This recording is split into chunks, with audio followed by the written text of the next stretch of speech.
Ok, irmãos, vamos continuar então a nossa análise aqui do Sermão do Monte no Evangelho de Mateus.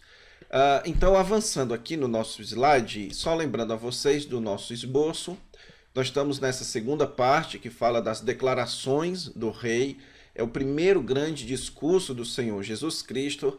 Depois nós vimos que o seu discurso, que é mais conhecido como o Sermão do Monte, ele foi dirigido prioritariamente aos seus discípulos, aqueles que já haviam abraçado a mensagem do Senhor Jesus Cristo, a mensagem do arrependimento e da chegada do reino. Também nós vimos aqui o paralelo que existe do versículo 3 com o versículo 10 nas chamadas bem-aventuranças, e que este paralelo ele marca que a presença do reino dos céus. Então, Jesus está mostrando que essas bem-aventuranças dizem respeito à sua mensagem, dizem respeito à mensagem do reino. Então, você deve entender as chamadas bem-aventuranças dentro da perspectiva do reino que é ensinado pelo Senhor Jesus Cristo. E já aqui o Senhor Jesus Cristo ensina que existem aspectos presentes e aspectos futuros do reino. Existe um aspecto em que você já pertence ao reino, em que você já herda o reino, por isso que ele diz, porque deles é o reino dos céus, mas existe um aspecto em que nem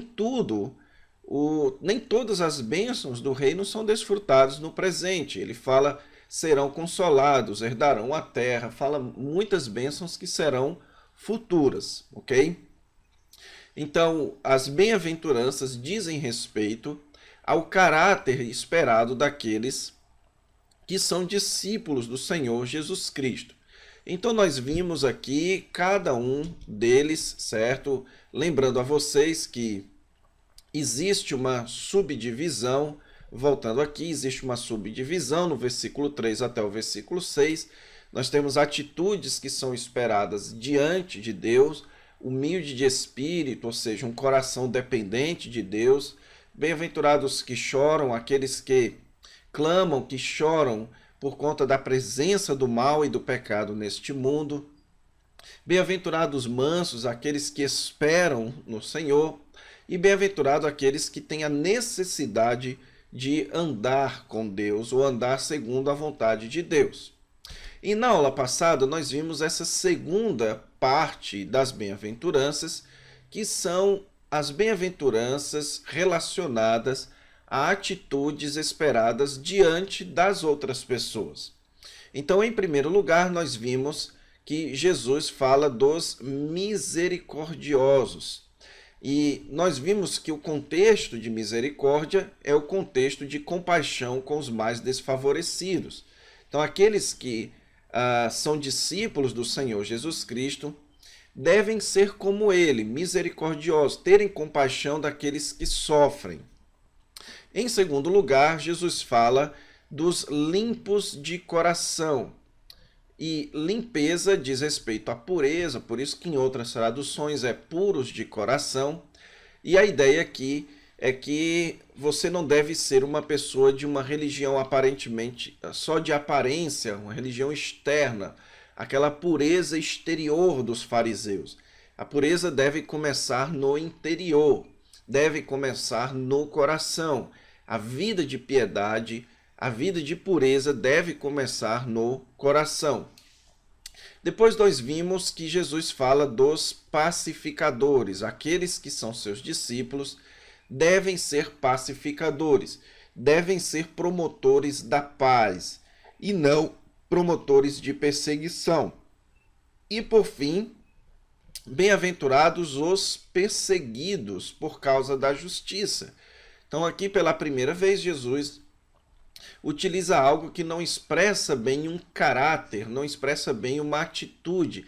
Ser perseguido não é uma atitude, mas por trás deste ato de ser perseguido existe a atitude de você entender que seguir ao Senhor Jesus Cristo, ou que cumprir a justiça de Deus, ela acarreta perseguição, e por isso você tem que encarar a perseguição como uma bem-aventurança, ok? Então essas foram as 4 bem-aventuranças que nós vimos na aula passada. E agora então nós vamos avançar na nossa análise do texto. Os versículos 11 e 12, irmãos, a gente precisa entender qual é a função deles dentro desse texto aqui das bênçãos do reino, certo? Os versículos 11 e 12, claramente, eles não estão incluídos nessa sequência das chamadas bem-aventuranças, que vão do versículo 3 a 10, porque eles fogem completamente do padrão que o Senhor Jesus Cristo seguiu. Nós vimos aquele esquema do versículo 3 e do versículo 10 serem paralelos e assim os demais versículos. E vimos também que Jesus, ele menciona, bem-aventurados são esses porque herdarão aquilo, herdarão algo no futuro. Agora, nos versículos 11 e 12, você não encontra este padrão, mas você encontra aqui a menção de uma bem-aventurança. Então, o que nos indica é que o versículo 11, ele está ligado, os versículos 11 e 12, no caso, ao versículo 10 anteriormente, ok? Por que a gente sabe disso? Porque você tem a menção de uma bem-aventurança e a menção de uma perseguição. Então, aqui, Jesus está expandindo a ideia do versículo 10, certo? Mas os versículos 11 e 12, eles estão mais conectados, em termos de ideia, aos versículos 13 a 16, que é o do sal e da luz. Então, entenda que os versículos 11 até o versículo 16, eles estão conectados ao versículo 10, no caso, o capítulo 5, versículo 10. Eles são expansões do versículo 10, que fala de perseguição, ok? Então, bem-aventurados os perseguidos por causa da justiça, porque deles é o reino dos céus. Então, o que se espera daqueles que são perseguidos? Daqueles que são perseguidos por causa da justiça. O que se espera é o que está aqui no versículo 11 e 12 e aquilo que vai estar nos versículos 13 a 16, que nós ainda vamos analisar, ok? Então, lembre-se disso, os versículos 11 e 12 são uma expansão daquilo que está no versículo 10. E então, o Senhor Jesus Cristo, ele nos diz aqui, no versículos 11 e 12, agora mudando a sequência, ou no caso mudando a pessoa, note, bem-aventurado sois. Então, antes Jesus estava falando bem-aventurados os, e agora Jesus está falando diretamente para os seus discípulos. Ele muda aqui a força, ok? Ele muda a força para deixar de falar de um grupo subjetivo, digamos assim, e fala agora diretamente para os seus discípulos. Bem-aventurado vocês são, já pressupondo então que os seus discípulos são aqueles que abraçaram a sua mensagem. Então, bem-aventurado vocês são quando por minha causa vos perseguirem. Então, note que no versículo 10, se você voltar, o Senhor Jesus Cristo fala de aqueles que são perseguidos por causa da justiça. E agora o Senhor Jesus Cristo fala deles que são perseguidos por minha causa. Isso, então, nos sugere, irmãos, aquilo que Jesus ainda vai expandir, não só no Sermão do Monte, mas como também no livro de Mateus, e Paulo vai trabalhar com isso posteriormente, que Jesus é a justiça de Deus. Que, portanto, agora, com a chegada do Messias, então, seguir a justiça de Deus, ser justo diante de Deus, é estar em Jesus. Não mais na lei de Moisés, mas em Jesus. O justo é aquele que está em Cristo. Jesus é a justiça de Deus. Então, Jesus está falando aqui, portanto, que ser perseguido por causa da justiça é ser perseguido por causa da associação com Jesus. A vida justa, então, é a vida que imita ao Senhor Jesus Cristo, ok? Também nós vamos ver posteriormente que o Senhor Jesus Cristo faz uma comparação aqui no versículo 12. Ele diz, pois assim perseguiram aos profetas. Então, note que ele fala aqui dos discípulos e fala dos profetas, sendo que os profetas no passado foram perseguidos por causa da sua associação com Deus, certo? Os profetas foram perseguidos porque estavam alinhados com a vontade de Deus.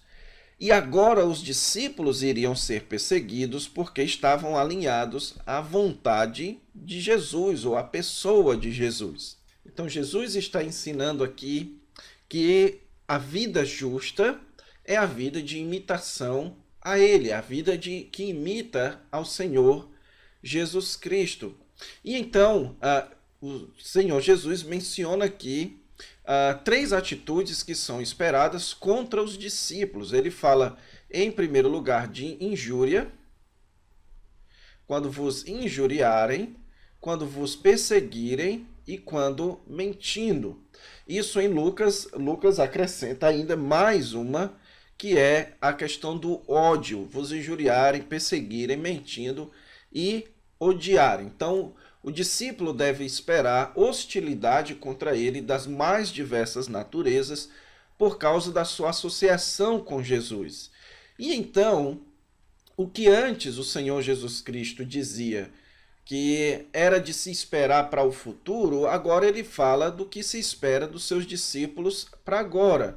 Ele diz, regozijai-vos e exultai. Então, o que é esperado do discípulo? A resposta do discípulo à perseguição é regozijar-se. Por que ele deve se regozijar?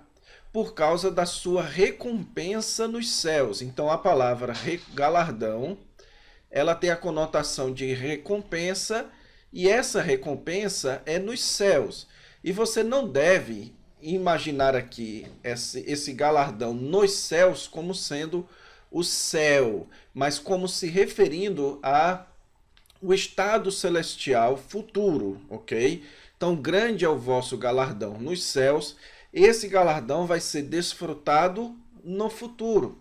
Então, aqui você tem uma menção a todas as bênçãos que foram mencionadas do versículo 3 até o versículo 10.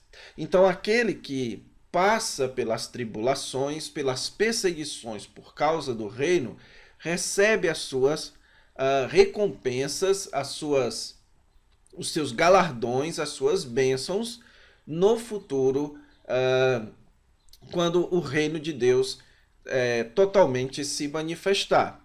E então o Senhor Jesus Cristo continua dizendo, porque assim perseguiram aos profetas que viveram antes de vós. Então, note que o Senhor Jesus Cristo aqui está fazendo uma progressão histórica entre profetas e os seus discípulos. Então, é como se Jesus estivesse dizendo que os profetas do Antigo Testamento agora estão conectados com os discípulos no Novo Testamento. Agora, em que sentido? No sentido da associação do avanço da obra de Deus. Então, você deve se lembrar das nossas aulas anteriores, em que eu expliquei a vocês aquilo que era antes da vinda do Senhor Jesus Cristo e o novo estágio no plano de Deus após a vinda do Senhor Jesus Cristo. Então, assim como no período histórico anterior à vinda de Jesus, você tinha a perseguição aos profetas. Agora, no período posterior à vinda de Jesus, você tem a perseguição aos discípulos, ok? Então, antes da chegada do reino, os profetas já eram perseguidos. E agora que o reino chegou, aqueles que se associam ao Senhor Jesus Cristo, eles também são perseguidos, ok? Então, irmãos, aqui o que se conclui é que esses versículos não estão encorajando aqui a procura pela perseguição, mas também eles também não encorajam a retaliação, ok? O que nós encontramos aqui é o Senhor Jesus Cristo instruindo os seus discípulos a terem a atitude correta diante das perseguições. E essa atitude esperada diante das perseguições é a de gozo, é a de alegria, de exultação, de adoração a Deus. Isso porque os discípulos, ao serem perseguidos, eles estão demonstrando a sua associação com a obra do Senhor Jesus Cristo. Então, na perspectiva histórica do avanço da história, você tem os profetas que sofreram, você tem então os discípulos que sofreram, e todos serão recompensados no futuro, certo?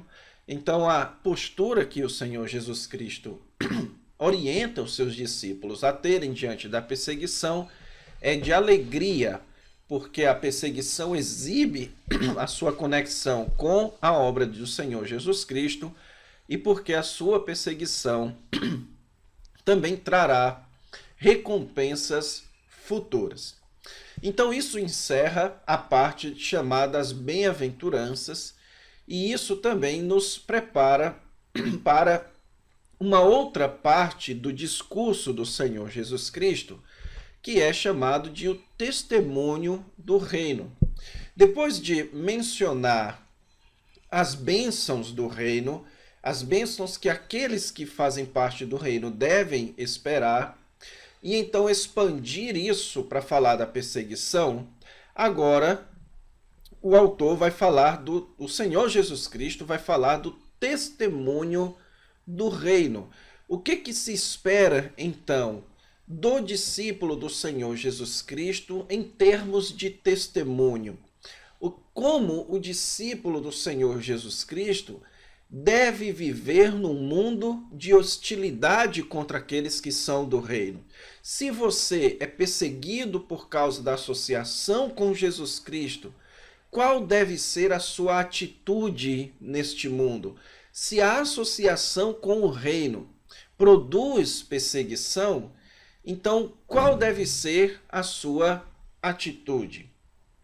O Senhor Jesus Cristo, então, vai falar a respeito do testemunho, que nós precisamos dar bom testemunho do reino, bom testemunho da nossa participação do reino.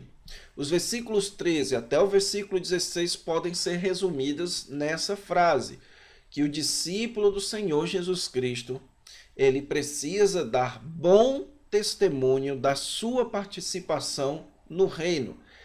Deve ser notório para as pessoas que o discípulo participa do reino do Senhor Jesus Cristo, que o discípulo está conectado com a pessoa de Jesus.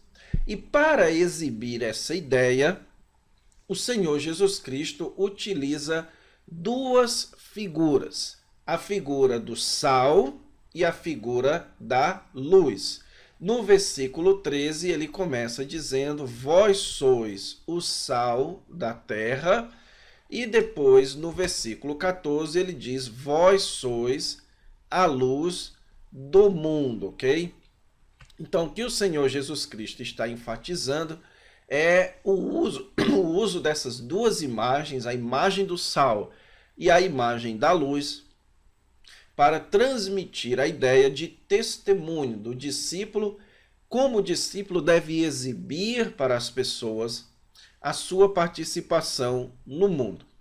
Então, essa primeira imagem, irmãos, a imagem do sal, ela é uma imagem que tem gerado muitas interpretações. Isso porque o sal é um tipo de alimento que possui muitas utilidades. Então, tanto hoje como na época do Senhor Jesus Cristo, O sal era utilizado para temperar alimentos, é utilizado como fertilizantes, ele era utilizado para feridas, ele era utilizado também como um sinal de terra abandonada. Então o sal era jogado ali naquela terra abandonada, o que hoje nós chamamos de terreno baldio, ok? Então, para a gente interpretar qual o ponto da ilustração, o que Jesus quer retirar da figura do sal para os discípulos? Eu penso que nós precisamos, em primeiro lugar, entender qual era o uso principal naquela época. Então, quando Jesus utiliza a figura do sal, qual era o uso principal do sal na época do Senhor Jesus Cristo? E o uso principal do sal na época de Jesus era o papel de conservante, ok? Então, o sal era muito utilizado na função de conservante de carnes em uma época em que não havia geladeiras, digamos assim. Então as pessoas pegavam o sal e esfregavam na carne, porque aquele sal fazia com que a carne demorasse mais para apodrecer. E naquela época o sal, irmãos, ele tinha uma origem diferente de hoje. Naquela época o sal era derivado, não era derivado da dessalinização ou, no caso, da evaporação da água do mar, como é hoje, ok? Onde o sal é retirado da água do mar. Então, naquela época, o sal era derivado de charcos e, quando isso acontecia, ele era contido de bastantes impurezas. Ele não era um sal totalmente puro. E ele, então, era colocado na carne para manter a carne conservada. Então eu concordo, essas informações eu tirei do comentário do Carson, eu pude ler vários comentários e eu penso que a metodologia do Carson é a mais coerente, é ver qual era o uso mais comum, mais famoso, visto que Jesus aqui, ele não está mencionando uma só espécie de utilização do sal. Então, se ele está mencionando o sal de maneira geral, você tem que pensar qual era a maneira mais utilizada para então você pegar qual é o conectivo, qual é o ponto da ilustração do Senhor Jesus Cristo. Então o Senhor Jesus Cristo diz que o papel então do discípulo dele é ser uma espécie de conservante da terra, como se aquelas virtudes esperadas nas bem-aventuranças, bem-aventurados os pacificadores, os que choram, os que têm fome e sede de justiça, aquilo ali então são as virtudes dos participantes do reino e que esses participantes do reino devem manter essas virtudes operantes neste mundo. Por isso que Jesus diz do sal vir a ser insípido, que não dá para lhe restaurar o sabor. Então, o que o Senhor Jesus Cristo está dizendo é que os discípulos deveriam agir de tal forma que conservassem aquelas virtudes que o Senhor Jesus Cristo mencionou nas bem-aventuranças. Você deve expressar isso na sua vida, e isso deve fazer parte da sua vida. Porque se essas virtudes não fazem parte da sua vida, você se torna o que Jesus chama um sal insípido. As pessoas que não possuem as virtudes, as normas do reino em suas vidas, são pessoas insípidas. São pessoas que não servem para nada. Então Jesus aqui menciona a ilustração que não mais presta, a não ser lançado fora para ser pisado pelos homens. E Carson então traz um exemplo de que na época de Jesus as pessoas pegavam esse sal que não mais prestava, que era diferente dos dias de hoje. Hoje o sal é não perecível, ele não para de prestar, mas na época o sal perdia as suas funções conservantes Então eles pegavam aquele sal e jogavam fora ou utilizavam de outras formas. Por exemplo, eles utilizavam nas lajes de casa para entupir buracos, evitar goteiras e tudo mais. Só que tanto nas lajes das casas como sendo jogado fora, o sal era considerado como piso. As pessoas pisavam nele sem problema nenhum. Então Jesus está dizendo que as pessoas que não possuem as normas do reino em suas vidas são pessoas que não prestam para nada. Então, o papel do discípulo do Senhor Jesus Cristo é ter essas virtudes, é cultivar essas virtudes em sua vida, porque assim ele conserva as normas do reino neste mundo. Ele conserva as virtudes do reino como operantes neste mundo. E a segunda ilustração do Senhor Jesus Cristo é a ilustração da luz. E a mesma coisa, a luz, irmãos, na época do Senhor Jesus Cristo, ela continha uma série de aplicações. Então, no Antigo Testamento, por exemplo, a luz se referia aos judeus eram tratados como luz. Você tem a menção da luz no deserto, aquela tocha iluminando o caminho do povo. Você tem a menção do servo sofredor como sendo a luz. A luz também era sinal de pureza. Tanto é que o Novo Testamento diz, porque Deus é luz e nele não há trevas. Então, luz como sendo a ideia de pureza do pecado. Luz como sendo a ideia de revelação, certo? E então, nós precisamos entender qual é então a aplicação que o Senhor Jesus Cristo está dando aqui. E, mais uma vez, você precisa utilizar a principal menção, a principal utilidade da luz. E a luz, ela tem a função de iluminar, ok? Essa é a função principal da luz. E o Senhor Jesus Cristo menciona isso aqui nesse texto, certo? Ele menciona aqui a ideia de brilhar a luz para que vejam. Ok? Então, você tem aqui a menção de brilhar a luz para que vejam. Então, o ponto da ilustração aqui é de iluminação.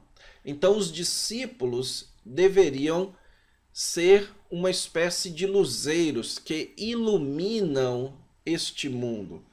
Agora, em que sentido os discípulos devem iluminar este mundo? O Senhor Jesus Cristo, então, continua a sua ilustração, dizendo: não se pode esconder a cidade edificada sobre um monte, nem se acende uma candeia para colocá-la debaixo do alqueire.